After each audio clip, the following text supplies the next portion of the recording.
dươngនឹងចាប់ដើមចូលនៅ Word ដើម្បី set up page ណាចឹងទីមួយយើងចូល Word មកអញ្ចឹងដំបូងដែលយើង យើងចូល Word ដំបូងហើយយើងចូលកន្លែង interface របស់វាមកមិនដែរpage ទំព័រដែលយើងចូលដំបូងជាទូទៅគឺຂະຫນາດយើងត្រូវកែຂະຫນາດសិនចូលមកកន្លែង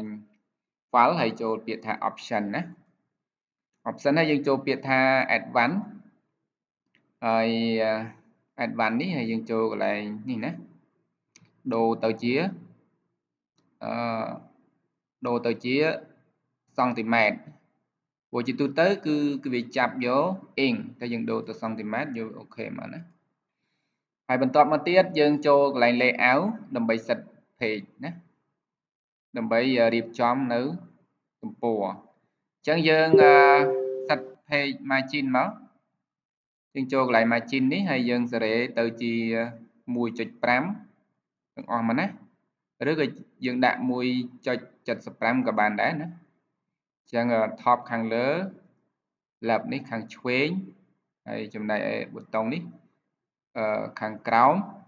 ហើយ right នេះខាងស្ដាំណាហើយខាងនេះគឺកន្លែងចោះអញ្ចឹងយើងបើយើងចោះខាងលើយើងយក top បើយើងចោះខាងក្រោមយើងយក left នេះមកណាហើយទំព័រ page វាមាន portrait ហើយនិង landscape អញ្ចឹងយើងយកกระดาษបញ្ឈរយើងយក portrait មកហើយយើង set default ដើម្បីឲ្យវាចាំថ្ងៃក្រោយគឺយកប៉ុណ្ណឹងណាយើង set default មកយកអូខេមកនេះយើងបានជាទំព័រមួយហើយមួយទៀតឧទាហរណ៍យើងចង់បានshow text binary ណា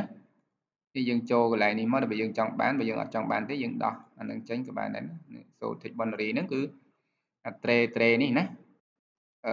យើងមើល tray នេះដើម្បីអីប្រយោជន៍គឺយើងស្គាល់ថា margin របស់យើងគឺកម្រិតប៉ុណ្ណាណាបើយើងអត់ដាក់ហ្នឹងទេយើងដឹងថាកម្រិត margin យើងប៉ុណ្ណាទេណាអញ្ចឹងមួយទៀតយើង set page set up ហើយ set page ហើយអញ្ចឹងយើងអាចធ្វើកិច្ចការងារយើងបានហើយណា